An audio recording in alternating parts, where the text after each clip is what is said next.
Yo les amis, j'espère que vous allez tous très bien et je suis super content de vous retrouver pour une nouvelle analyse. Au terme d'un match plus que solide, le Paris Saint-Germain retrouve les quarts de finale de la Ligue des Champions. Comment ont-ils fait? D'abord, à quoi ressemblera demain? Ensuite.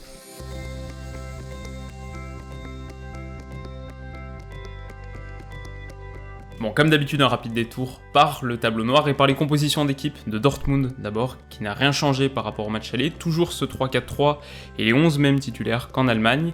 Côté PSG en revanche, on s'attendait à une réorganisation et on a été servi avec un 4-4-2 qui associait dans l'entrejeu Idrissa Gueye à Leandro Paredes et une charnière Kimpembe, Marquinhos, Mbappé souffrant d'une angine démarrait sur le banc.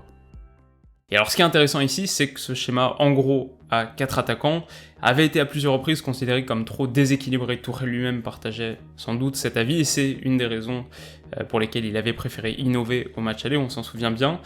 C'est un système qui avait été considéré trop déséquilibré car trop dépendant du travail défensif de stars offensives rechignant à l'effort. Mais hier, c'est l'inverse qui s'est produit et si mon premier enseignement est ainsi nommé, c'est parce que le comportement sans ballon des leaders d'attaque parisiens a construit leur succès, peut-être même davantage que leur comportement avec ballon. Quand on parle de Cavani par exemple, on se souvient bien sûr de ce face-à-face raté, sauvé surtout par le pied tendu de Burki, mais on doit noter aussi l'envie d'enchaîner les courses, de gêner la relance. Rien d'absolument extraordinaire et on peut pas dire non plus qu'on ait vu un pressing suffocant, mais suffisant pour empêcher Dortmund de bien rentrer dans la rencontre et suffisant pour récupérer plusieurs ballons dans la moitié de terrain adverse, comme celui-ci chippé par Bernat à Hazard, je crois, et qui va quelques secondes plus tard amener le but du break. Même à l'heure de jeu passé, alors que certains organismes ont commencé à souffrir, on a vu de l'investissement chez Di Maria, chez Neymar, et Dortmund est monté en régime à la fin, a commencé à faire souffrir un peu le PSG,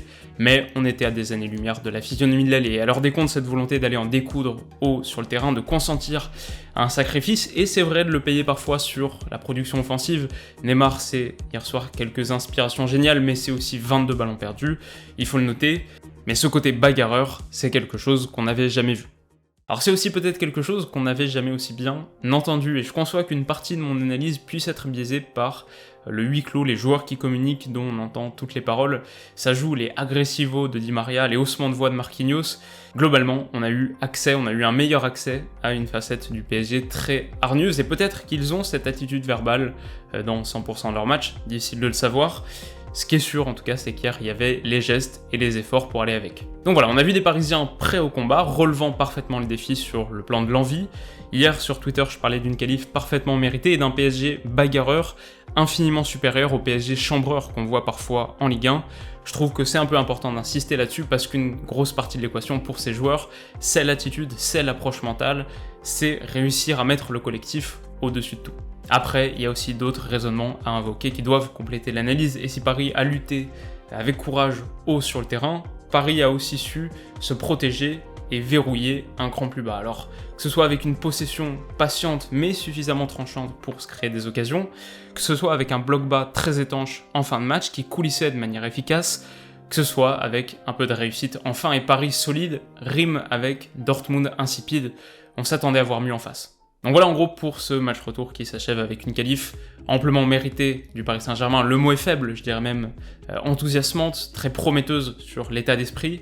Maintenant, la question qui interroge, c'est logiquement quelle suite. Et alors là, j'aimerais parler de terrain, j'aimerais parler de la potentielle reconduction d'un système et d'une animation sans ballon qui a porté ses fruits. J'aimerais parler de vestiaire et de l'importance du match d'hier pour construire un groupe uni demain. Mais la réalité, c'est que j'ai du mal à imaginer que cette Ligue des Champions ne soit pas suspendue. Alors hier, dans la foulée, quelques minutes après la qualification parisienne, on apprenait effectivement via un communiqué officiel de la Juventus que Daniele Rugani avait été testé positif au coronavirus. Ce qui entraîne nécessairement le confinement de tous les joueurs de la Juve, de certains de leurs adversaires récents aussi. Voilà, il commence à y avoir de plus en plus de cas parmi les acteurs principaux du monde du foot, parmi les acteurs majeurs, les joueurs. Donc voilà, j'ai prévu d'en faire une vidéo spécifique samedi, on en parlera en plus de détails samedi parce que c'est un sujet important, mais je suis pas très optimiste sur la suite. Alors niveau top, j'ai choisi de distinguer d'abord Juan Bernat, décisif comme souvent en Ligue des Champions, mais influent aussi, surtout en première période où le duo Can-Witsel a considérablement limité le nombre de transmissions au cœur du jeu. Il est le Parisien à avoir touché le plus de ballons et d'assez loin, 100, car il a été un relais crucial. Ma deuxième place ensuite va à Presnel Kimpembe qui réalise sans doute l'un de ses matchs les plus aboutis avec le Paris Saint-Germain, peut encore progresser dans la concentration, mais quelques jaillissements de premier plan, plusieurs passes qui cassent les lignes et font progresser le jeu, très bonne prestation. Enfin, un mot pour les supporters parisiens réunis à quelques mètres du Parc des Princes qu'on a réussi à entendre, à voir et qui méritent ce succès.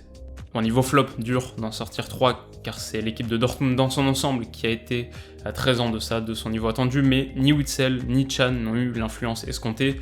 On aurait pu parler de Thorgan Hazard, invisible, mais on en attendait forcément plus d'Erling Haaland. Pour finir donc un petit mot sur Liverpool-Atlético qui se jouait dans le même temps à Anfield, et comme le montrent ses stats récupérées via l'application mobile OneFootball, malgré 71% de possession, malgré 34 tirs à 10, malgré 16 corners à 3, c'est bien les hommes de Simeone qui s'imposent et éliminent le champion d'Europe en titre.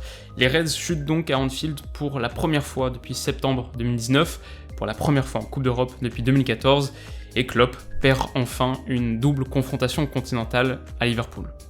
Voilà, en tout cas les amis, c'est la fin de cette très courte analyse et j'espère bien sûr qu'elle vous aura plu.